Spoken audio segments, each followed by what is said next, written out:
स्वागत है आप सभी का हमारे इस खास कार्यक्रम है नमन उनको में। मैं आपके साथ आकांक्षा राजपूत। नमस्ते, आप सभी का बहुत बहुत स्वागत है। आपके साथ मैं हूं जयप्रकाश शर्मा। ये प्रोग्राम समर्पित है उन तमाम शहीदों को, उन परिवारों को जिन्होंने झंडा ऊंचा रखा है। हमारा जी मीडिया सर झुकाकर आपका स्वागत करता है, सलाम करता है। जी हाँ, उत्तराखंड में हैं हम। उत्तराखंड को देखिए, आप सभी जानते हैं कि देवभूमि कहते हैं। देवभूमि नहीं बल्कि इसे हम वीर भूमि भी कहते हैं। ये सैनिकों की भूमि है और यहाँ की मिट्टी साहस की मिट्टी है, यहाँ की मिट्टी समर्पण की मिट्टी है, यहाँ की मिट्टी बलिदान की मिट्टी है, यहाँ की मिट्टी त्याग की है, यहाँ की मिट्टी कुर्बानी की है। ये बात इसलिए कह रहे हैं क्यों आपने देखा होगा, चाहे हम 1962 की बात करें, 1965 की बात करें, 71 की बात करें और हम कारगिल युद्ध की बात करें, तो हमारे उत्तराखंड के वीर जवानों ने सबसे आगे बढ़कर अपनी शहादत दी है। जी हाँ, आप अगर आंकड़ा उठाकर देखेंगे तो सबसे ज़्यादा हमारे वीर जवानों ने शहादत दी है। और देखिए, उत्तराखंड के हर परिवार से कोई ना कोई सैनिक होता है और देखिए, जब बलिदान होता है तो माँ का कलेजा फट जाता है, पिता भावुक हो जाता है। लेकिन बावजूद उसके आज तक कभी युवा को ये नहीं कहा कि बेटा तुमको सेना में नहीं जाना है, बल्कि ये हौसला अफजाई करते हैं कि आपको हमेशा देश की सेवा करनी है। तो जी मीडिया आज उन शहीदों को नमन करता है और इसीलिए ये शाम शहीदों के नाम। हमारा मकसद यही है कि जो शहीद हुए हैं उत्तराखंड के, उनको नमन करना है। उनकी जो ताकत है, उसको हौसला है, उसको बढ़ाना है। बिल्कुल, और इसीलिए ये खास कार्यक्रम हम यहाँ पर करने जा रहे हैं क्योंकि उत्तराखंड में आप देखिए, जहाँ से वीर सपूत माँ भारती की सेवा में प्रण से ना जुटे हो, ऐसा हो ही नहीं सकता। देश सेवा का जज्बा लिए हर एक दिल में उत्तराखंड के नौजवानों की बात हम कर रहे हैं, जिनका सपना सेना में जाने का रहता है और वतन पर मर मिटने और तिरंगे में लिपटकर सर्वोच्च बलिदान देने पर फक्र भी होता है। इसीलिए जब हमने ओपनिंग की तो उस वक्त जेपी ने भी जिक्र किया यहाँ के युवाओं के बारे में, उनके परिवार के बारे में। और देखिए, ये एक जो खास प्रोग्राम है, एक शाम शहीदों के नाम, ये इसीलिए है क्योंकि ये धरती वीरों की धरती है, सैनिकों की धरती है ये जेपी। बिल्कुल, और इसीलिए हमारा मकसद है, जब ये वीर भूमि है, सैनिकों की धरती है, तो क्यों ना सेना के जज्बे को सलाम किया जाए। और खासकर जिससे उत्तराखंड की, हालांकि देखिए पहचान जिस तरह हम पहले ही जिक्र कर चुके हैं कि सबसे ज़्यादा उत्तराखंड के जवान शहादत देते हैं, वो पीछे नहीं हटते हैं, अड़िग होते हैं और पहाड़ की तरह मजबूत होते हैं। और इसीलिए उत्तराखंड की सबसे बड़ी शान होते हैं यहाँ के जवान। अंबर बेटा धरती बसदी ऐथे हर रुत हसदी ओ, किन्ना सोना देश है मेरा, देश है मेरा, देश है मेरा, किन्ना सोना देश है मेरा, देश है मेरा, देश है मेरा, देश है मेरा।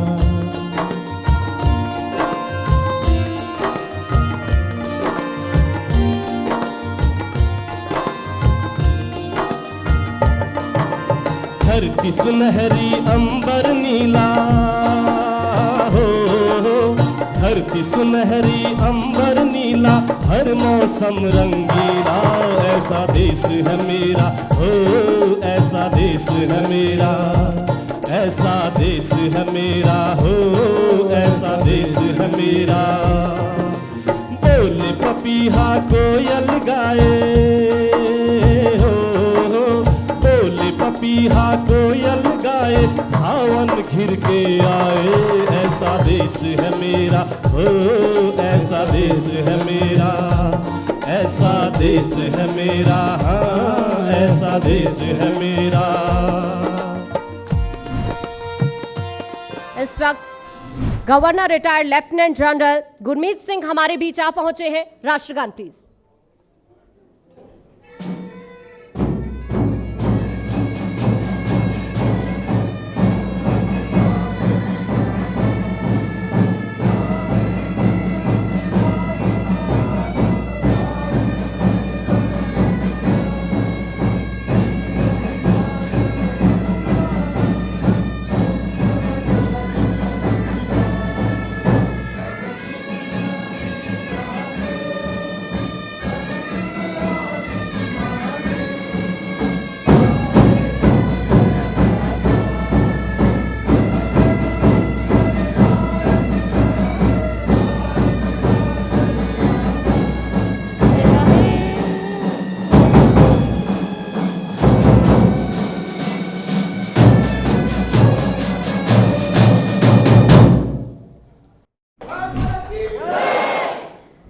माननीय राज्यपाल retired lieutenant general Gurmeet Singh इस वक्त हमारे बीच मौजूद है। बहुत स्वागत है सर आपका। प्लीज सर मंच पर आए। और साथ ही जी उत्तर प्रदेश उत्तराखंड के एडिटर रमेश चंद्रा सर आप प्लीज मंच पर आए। सबसे पहले स्वागत करेंगे माननीय राज्यपाल महोदय का, और उसके बाद जैसा कि हमेशा होता है गणेश वंदना से कार्यक्रम की शुरुआत, ठीक उसी तरह से औपचारिक तौर पर गणेश वंदना के साथ कार्यक्रम की शुरुआत हम करेंगे। और साथ ही दीप प्रज्वलन यहां से होने जा रहा है।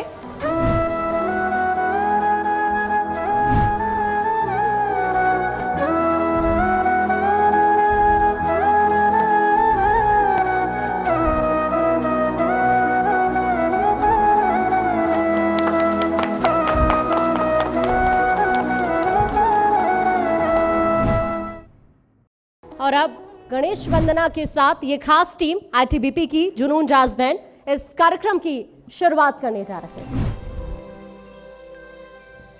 वक्रतुंड महाकाय सूर्यकोटि समप्रभा निर्विघ्नं कुरु मे देव सर्वकार्येषु सर्वदा। प्यारा होया खोली का गणेशा है, गणा होया मोरी का नारायण है, गणा होया खोली का गणेशा है, गणा होया मोरी का नारायण है, गणा होया बदरी केदारा है,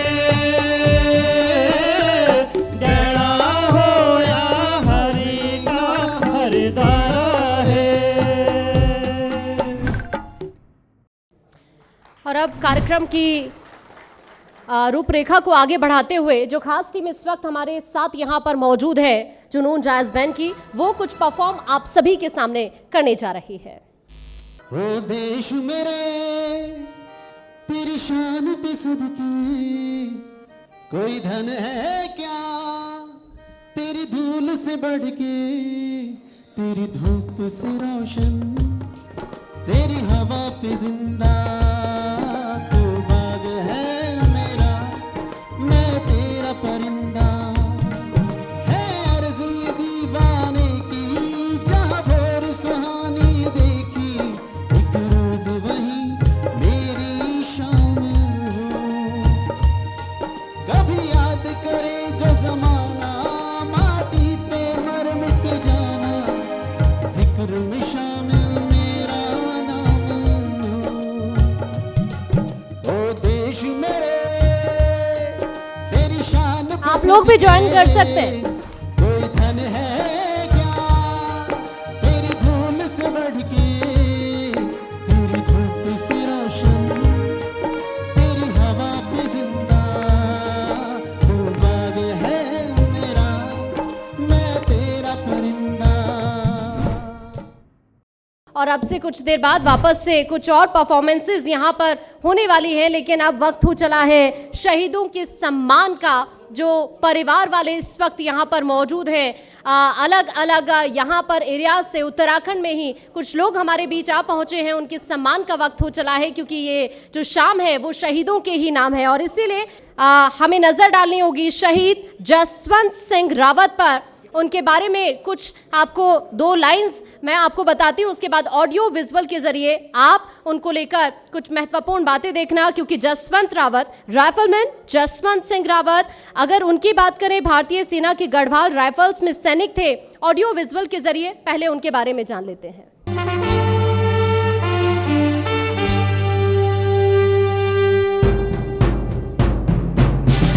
देवभूमि उत्तराखंड, इस देवभूमि का एक बेटा जिसने देश की रक्षा के लिए दुश्मनों को नाकों चने चबा दिए, राइफलमैन जसवंत सिंह रावत ने 1962 भारत चीन युद्ध के दौरान अपने अदम्य साहस का परिचय देते हुए 72 घंटों तक मोर्चा संभाला। उन्होंने 300 चीनी सैनिकों को ढेर कर दिया। जसवंत सिंह की बहादुरी को देखते हुए अरुणाचल प्रदेश में एक क्षेत्र का नाम ही जसवंतगढ़ रखा गया। उनकी शहादत को सलाम करते हुए उन्हें महावीर चक्र से सम्मानित किया गया। शहीद गजेंद्र सिंह बिष्ट के बारे में आप जानते हैं। शहीद गजेंद्र सिंह बिष्ट पर कुछ ऑडियो विजुअल्स।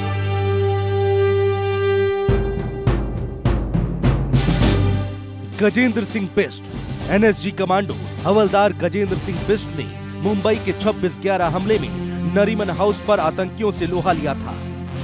इस दौरान उन्होंने आतंकियों पर जोरदार हमला किया और कई बंधकों को उनकी कैद से आजाद कराया।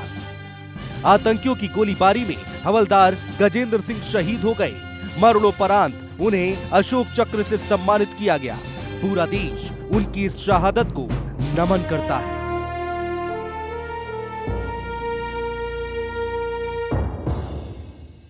अब आपको एक नजर डालनी चाहिए शहीद सुबाब सिंह सजवान पर। सुबाब सिंह साजवान देश की आन बान शान के लिए हवलदार सुबाब सिंह साजवान ने अपना सर्वोच्च बलिदान दिया। सुबाब सिंह साजवान ने करगिल युद्ध के दौरान अपने शौर्य और पराक्रम का परिचय दिया था। करगिल युद्ध के दौरान 1999 में वो जम्मू कश्मीर में शहीद हो गए थे। पूरा देश भारत मां के इस वीर सपूत की शहादत को सैल्यूट करता है।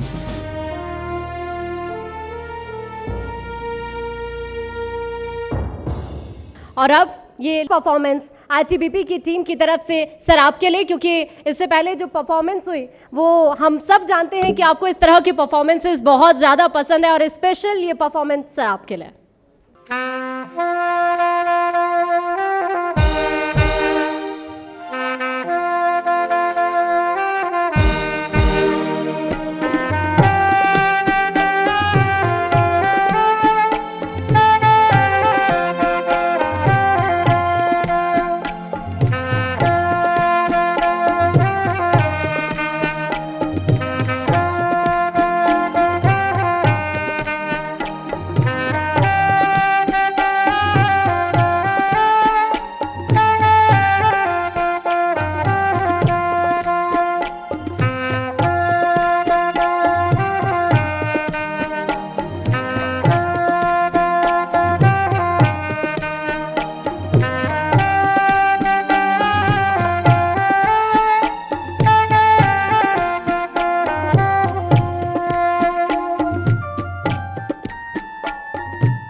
जहाँ डाल डाल पर सोने की चिड़िया करती है बसेरा, वो भारत देश है मेरा, वो भारत देश है मेरा।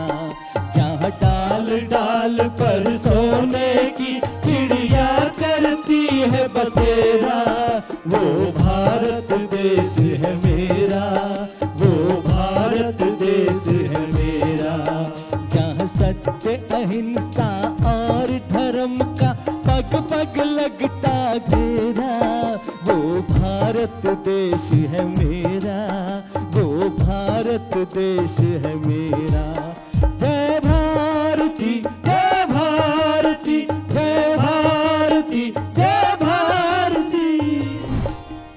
जी उत्तर प्रदेश उत्तराखंड के एडिटर रमेश चंद्रा सर आप प्लीज मंच पर आए। सबसे पहले स्वागत करते हैं सैनिक कल्याण मंत्री गणेश जोशी जी का, जो इस वक्त हमारे बीच मौजूद हैं। भारतीय सेना के एक जवान से उत्तराखंड के कैबिनेट मंत्री तक का सफर तय किया है इन्होंने। पिता की तरह देश सेवा का जज्बा लेकर उन्होंने भी गढ़वाल राइफल रेजिमेंट में एक सैनिक के रूप में काम किया।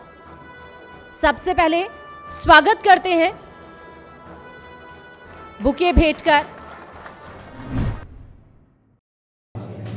तो सीएम धामी इस वक्त हमारे बीच आप पहुंचे हैं, बहुत स्वागत करता है जी मीडिया मुख्यमंत्री पुष्कर सिंह धामी का। जो इस वक्त हमारे बीच मौजूद हैं इस खास मौके पर, इस खास कार्यक्रम का हिस्सा बनने के लिए, जो कि सैनिक पुत्र होने के नाते बचपन में ही ये फैसला कर चुके थे कि वो ऐसे क्षेत्र में काम करेंगे जिसमें सेवा भाव और देशभक्ति का पक्ष हो। इसी लक्ष्य के साथ आगे बढ़ रहे हैं सीएम धामी। देश और प्रदेश के लिए कुछ कर गुजरने की ललक का जज्बा लेकर बचपन से ही स्काउट गाइड, एनसीसी और एनएसएस जैसी शाखाओं में प्रतिभाग और अपना योगदान देते रहे। आज इस खास मौके पर हमारे बीच आ पहुंचे हैं सीएम धामी। एक बार फिर से बहुत स्वागत है सर आपका। मैं मंच पर आमंत्रित करना चाहूंगी सीएम पुष्कर सिंह धामी को और साथ ही जी उत्तर प्रदेश उत्तराखंड के एडिटर रमेश चंद्रा सर को। सर पहले स्वागत करेंगे सीएम धामी का।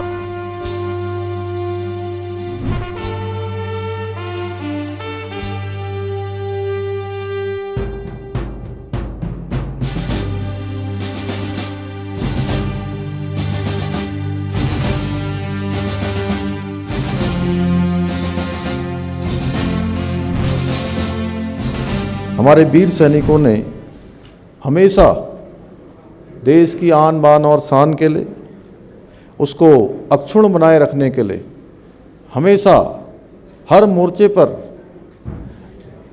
अपने सर्वस्व को देने का काम किया है। अपना संपूर्ण पराक्रम, संपूर्ण शौर्य देश को समर्पित किया है। हमारे देश के यशस्वी प्रधानमंत्री आदरणीय मोदी जी के नेतृत्व में संपूर्ण विश्व में भारत की शक्ति एवं सामर्थ्य से पूरा विश्व आज परिचित हुआ है। पूरा विश्व परिचित हुआ है, जिसका परिणाम है कि अब कोई भी दुश्मन हमारी ओर आंख उठाने की भी हिम्मत नहीं करता है। आज देश की सुरक्षा में लगे हुए सैनिकों को दुश्मन की गोली का जवाब देने के लिए कोई ऑर्डर नहीं लेना पड़ता है, कुछ पूछना नहीं पड़ता है। एक कालखंड वह भी था कि जब देश की सीमा पर देश की रक्षा करते हुए हमारे देश के वीर जवान वीर गति को प्राप्त हो जाते थे, उनकी शहादत हो जाती थी, अपनी जान वो खो देते थे, लेकिन सेना को आदेश नहीं मिलता था कि गोली का जवाब कैसे देना है। गोली का जवाब देने के लिए पूछना पड़ता था। यूनिट से बात ब्रिगेड तक जाती थी। बहल साहब बैठे हैं, थोड़ा बहुत मैं भी जितना सेना के साथ मेरा बचपन बीता है इतना मैं जानता हूँ। ब्रिगेड में जाती थी, ब्रिगेड से डिप में जाती थी, डिप से कमान में जाती थी, कमान से मंत्रालय तक जाती थी, लेकिन फैसला नहीं होता था, महीनों गुजर जाते थे। भाइयों बहनों, देश में मोदी जी की सरकार बनने के बाद अब किसी से पूछना नहीं पड़ता है। गोली आती है तो गोली का जवाब गोलों से देने का काम भारत की सेना करती है। आज आदरणीय प्रधानमंत्री जी के कुशल नेतृत्व में एवं हमारे देश के रक्षा मंत्री जी के अथक प्रयत्नों का परिणाम है कि हमारे सैनिकों को किसी भी सैन्य साजो सामान हो या उपकरण हो या हथियार हो, उसकी कहीं कोई कमी का सामना नहीं करना पड़ता है। एक समय ऐसा होता था कि हमारे जो वीर सैनिक सीमाओं पर देश की रक्षा के लिए तैनात रहते थे, -डिग्री तापमान में काम करते थे, उनको अच्छे बूट नहीं मिल पाते थे, अच्छी जैकेट नहीं मिल पाती थी, उनको वो सुविधाएं नहीं मिल पाती थी जो मिलनी चाहिए थी। आज किसी भी सुविधा का हमारे सैनिकों को उसके लिए कोई संघर्ष नहीं करना पड़ता है। राष्ट्र सेवा के प्रति जो हमारे वीर जवान हैं, उनके परिवार हैं,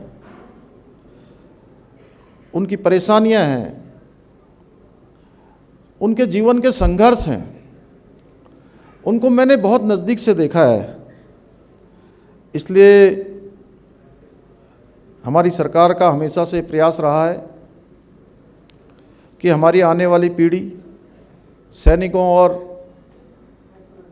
उसकी वीरता पराक्रम उनसे उसका परिचय हो, वो परिचित हों और जिन्होंने हमारे देश के लिए अपने प्राणों का बलिदान किया है, अपनी शहादत दी है, अपनी जवानी लगाई है, अपनी जिंदगानी लगाई है, उनसे भली भांति उनका स्मरण भी रहे, उनसे हमारी नई पीढ़ी परिचित भी हो। इस दिशा में हमारी नई पीढ़ी आगे बढ़े, उसके लिए हमने उत्तराखंड के अंदर, जिसको माननीय प्रधानमंत्री जी ने 5वें धाम की संज्ञा दी है, सैन्य धाम, हमने भव्य सैन्य धाम के निर्माण का संकल्प लिया था। वह तेज़ी से अभी आगे बढ़ रहा है। अभी इस समय में हमारे यहाँ पर एक आपदा से हम लोग जूझ रहे हैं, और वो आपदा है हमारे जोशीमठ शहर, जो कि एक हमारे लिए पौराणिक शहर है, सांस्कृतिक शहर है, एक प्रमुख हमारा धार्मिक केंद्र है, भगवान बद्री विशाल जी का ये शीतकालीन निवास भी है, और सामरिक रूप से भी हमारे लिए बहुत महत्वपूर्ण स्थल है। वहाँ पर लगभग 270 परिवारों को अभी हम लोगों ने विभिन्न राहत शिविरों में शिफ्ट किया है, और ये 1 महीने पहले, ये मैं कहूँ कि कष्टकारी का समय जोशीमठ के लोगों के साथ साथ पूरे उत्तराखंड वालों के लिए भी था, लेकिन भगवान बद्री विशाल की कृपा से, बाबा केदार की कृपा से, उसके बाद वहाँ पर स्थितियाँ अभी स्थिर हैं, और पुनर्वास की बात है, वहाँ पर राहत की बात है या मुआवजे की बात है, उस सब को लेकर जहाँ राज्य की सरकार काम कर रही है, वहीं हमारे देश के प्रधानमंत्री जी का भी विशेष रूप से लगातार वहाँ के बारे में उनकी मॉनिटरिंग हो रही है, लगातार वो जानकारी ले रहे हैं। हमारे गृह मंत्री जी भी लगातार उसकी मॉनिटरिंग में शामिल हैं, लगातार वह भी चिंता कर रहे हैं, और हर संभव उन्होंने हमको अपनी सहायता का भी पूरा भरोसा दिया है।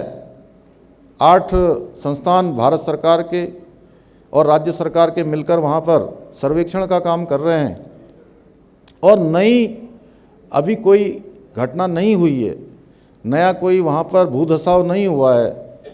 जो 560 लीटर 560 LPM पानी आ रहा था, वह घटकर काफ़ी कम हो गया है, वो 50 के आसपास हो गया है, और 50 से कम भी हो रहा है, धीरे धीरे लगता है बंद हो जाएगा। लेकिन इस दौरान कुछ समय में इस प्रकार की भी बात हुई कि तेज़ी से पूरे एक ऐसा वातावरण निर्मित हो गया या बन गया कि जैसे कि पूरा जोशीमठ ही समाप्त हो गया है, पूरा उत्तराखंड ही समाप्त हो गया है। चारों तरफ ये हो गया कि यहाँ भी डूब गए हैं, वहाँ भी डूब गए हैं, मसूरी भी जाने वाला है, नैनीताल भी जाने वाला है, उत्तरकाशी भी जाने वाला है, कर्णप्रयाग भी जाने वाला है, गोपेश्वर भी जाने वाला है। मैं दिल्ली गया तो मुझे कुछ मित्रों ने मुझे पूछा कि अरे धामी जी, आप बताइए कि आप बद्रीनाथ जाने के लिए यात्रा कैसे होगी, रमेश जी पूछने लगे मुझे। बोले रास्ता ही ख़त्म हो गया वहाँ, तो सुना है वहाँ सब कुछ डूब गया है। मैंने कहा भाई ऐसी बात नहीं है, अभी 70% दुकानें वहाँ की खुली हुई हैं, 70% से ज़्यादा लोग सामान्य रूप से अपने काम कर रहे हैं। आप लोग ऐसा वातावरण मत बनाइए कि अभी हमारी 4 धाम यात्रा शुरू होने वाली है, वहीं पर ओली में विंटर्स गेम्स होने वाले हैं, तो जिसके कारण से कि लोगों के मन में पूरे भारतवर्ष के अंदर उत्तराखंड सभी के लिए आस्था और श्रद्धा का केंद्र है। और पिछले साल की जो यात्रा हुई हमारी, उसमें 50 लाख लोगों ने उस यात्रा में उन्होंने यहाँ पर आकर दर्शन करे, और इस बार की यात्रा उससे भी ज़्यादा बड़ी होने वाली है। इसलिए मैं आप सब लोगों से अनुरोध करना चाहता हूँ, मैं ये कहना चाहता हूँ कि इस बार हम यात्रा और अच्छी हो। पिछले साल जो यात्रा में जो और कुछ चीज़ें होनी चाहिए, कुछ और व्यवस्थाएं होनी चाहिए, उन सभी पर हम काम कर रहे हैं। इस बार हम पहले से ही काम कर रहे हैं, क्योंकि हमें पूरा अनुमान है। जगह जगह जिस प्रकार से आज होटल के लोगों से बात की जा रही है, पर्यटन से जुड़े हुए लोगों से क्वेरी की जा रही है, तो उसके आधार पर मैं कह सकता हूं कि जितनी संख्या पिछली यात्रा में आई है उससे कहीं संख्या इस बार और ज़्यादा आने वाली है। हमारी सरकार सैनिकों के सपनों के अनुरूप उत्तराखंड को बनाने के लिए दिन रात संकल्पबद्ध होकर कार्य करेगी।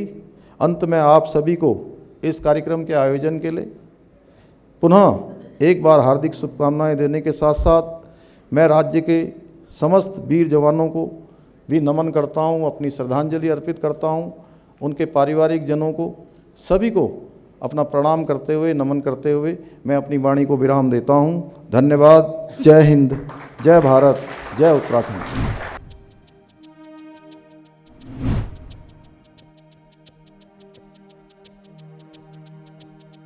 है मेरी ज़मीं अफसोस नहीं जो तेरे लिए सौ दर्द सहे, महफूज रहे तेरी आन सदा, चाहे जान मेरी रहे न रहे।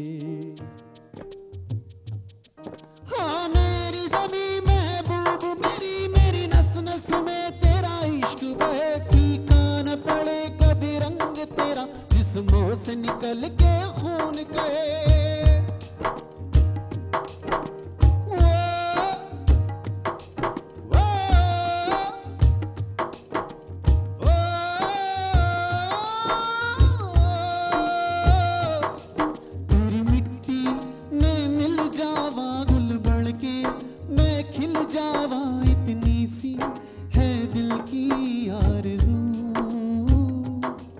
तेरी नदियों में बह जावा, तेरे खेतों में लहरावा, इतनी सी है दिल की आरज़ू।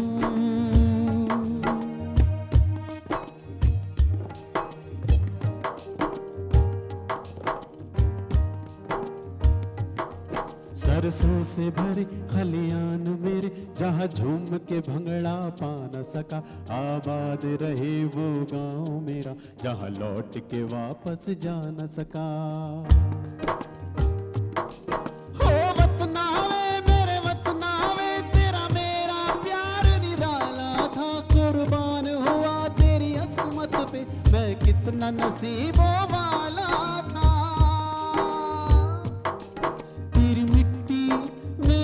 जावा गुल बढ़ के मैं खिल जावा, इतनी सी है दिल की आरज़ू।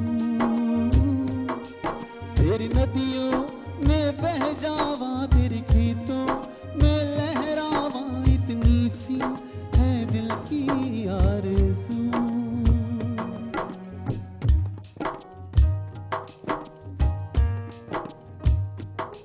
ओ हीर मेरी तो हंसती रहे, तेरी आंख घड़ी भर नम ना हो, मैं मरता था जिस मुखड़े पे, कभी उसका उजाला कम ना हो। हो माई मेरी क्या फिक्र तुझे, क्यों आंख से दरिया बहता है, तू कहती थी तेरा चांद हूँ मैं, और चांद हमेशा रहता है।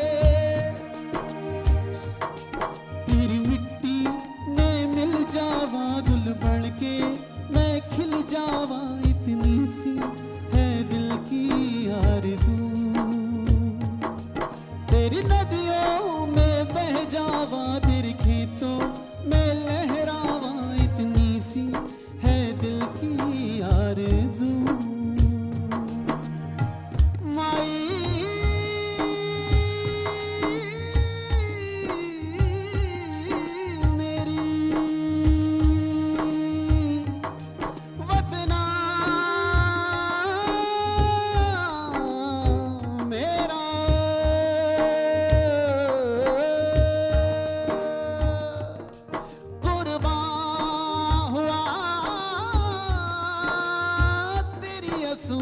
पे है कितना